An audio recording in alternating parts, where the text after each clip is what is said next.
Hello, if you watch the Maximillian Dude channel, you'll know that he's a very well-known player for Marvel vs. Capcom.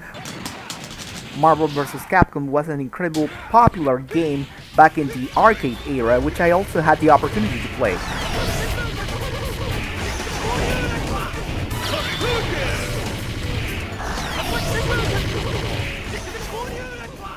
Now, it may seem wild, but if you get this amount of punches and kicks on the special combo, you were considered like the topmost player of the arcade. Like, pulling this out in the middle of a fight, it was really challenging.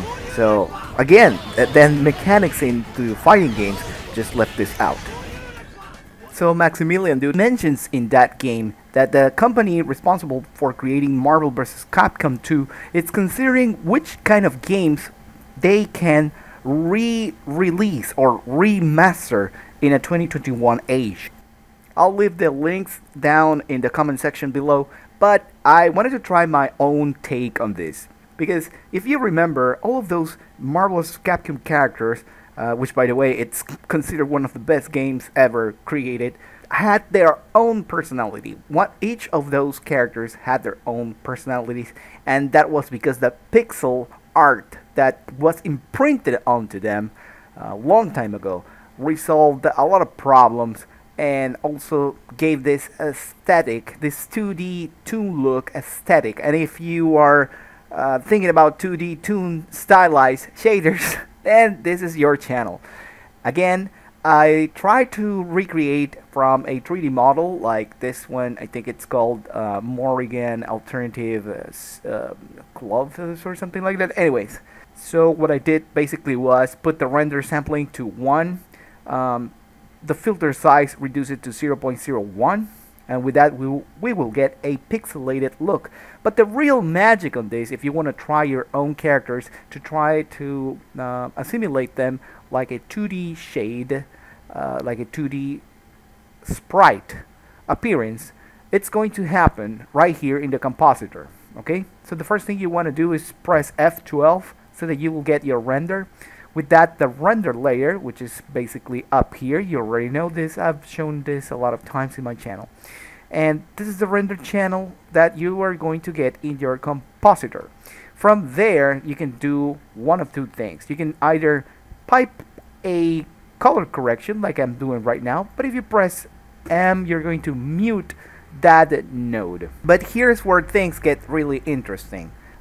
This setup that I have here, I created a custom value, okay, and this scale node, I connected it into a pixelate node, and from there I reconnected to another scale node. I didn't know how to use this, so let me just get this out so you can see the reference of why are we doing this.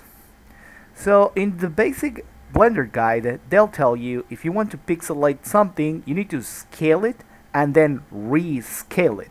But in the middle of both nodes, you're going to want to use this pixelate node. So the proportions here is that if you scale it to half size, then you're going to multiply it times 4. But in our case, we're going to multiply it times 5. Okay? In that way, we are going to get a little, let me see if I can, yeah, an image around this size, but scaling it up to 5 times, it's going to give us the pixelated look we are looking for. I decided to use the render passes for freestyle. So all you gotta do here, let me see if I can do this quickly. Freestyle, all the way down here into the render settings, you're going to come down here, mark freestyle. I left a 2 pixel point width. From there, you're going to come here into the passes, open up freestyle, and I only created one line set.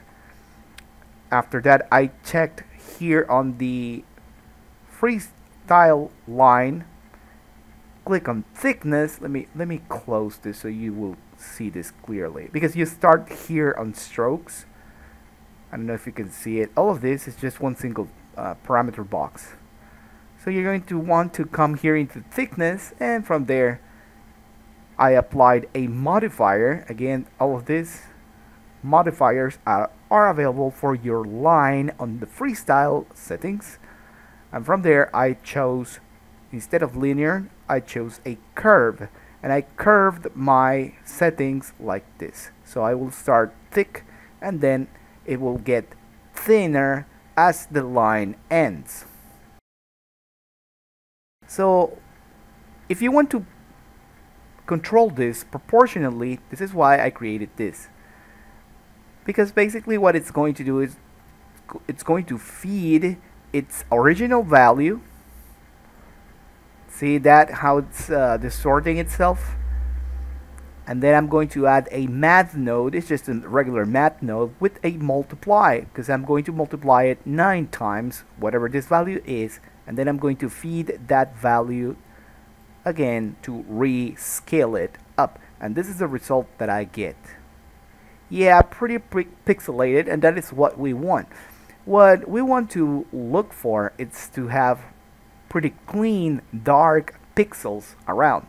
So in order for Blender to have those, what I did was to create an outline, as you can see, outline material by the inverted called method.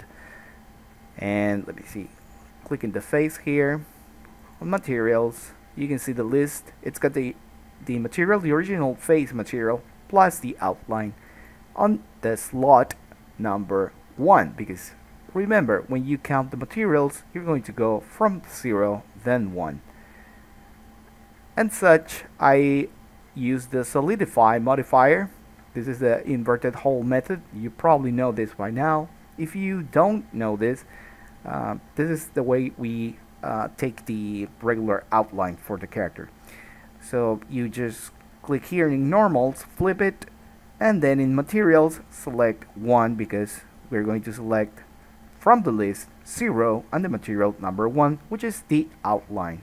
I'm going to switch to the shader editor, and if I press N, I'm going to get the properties, and you need to mark this back face culling so that the outline material, which you have right here, is going to occlude, or rather it will not draw the faces that are behind. That way it's not a true solidify, but instead the exceeding difference between one mesh and the other one, between the solidified mesh and the original base mesh. Okay, so we have Morgan right there. I wasn't going to post this video, but I thought it was really interesting that seeing that most of the things that I start doing as an experiment, later on they get caught up in real social trendings. Because I don't know about you, but if they do release Marvel vs. Capcom, either 1 or 2 or whatever version it is, but the toon shading one, using this approach, using this method, using, I don't know, probably Blender or some other software, it's going to be a blast. I mean, this is exactly what this generation needs. I know there are a lot of awesome fighting games. We respect that. We like that. As a matter of fact, that we have so many choices.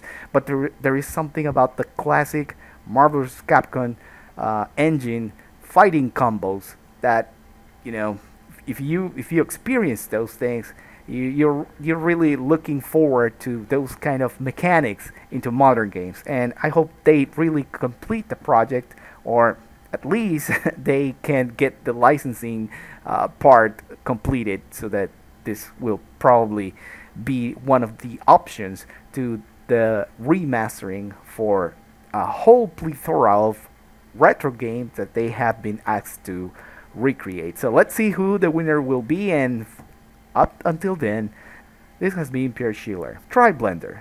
Blender is powerful and beyond industry compatible.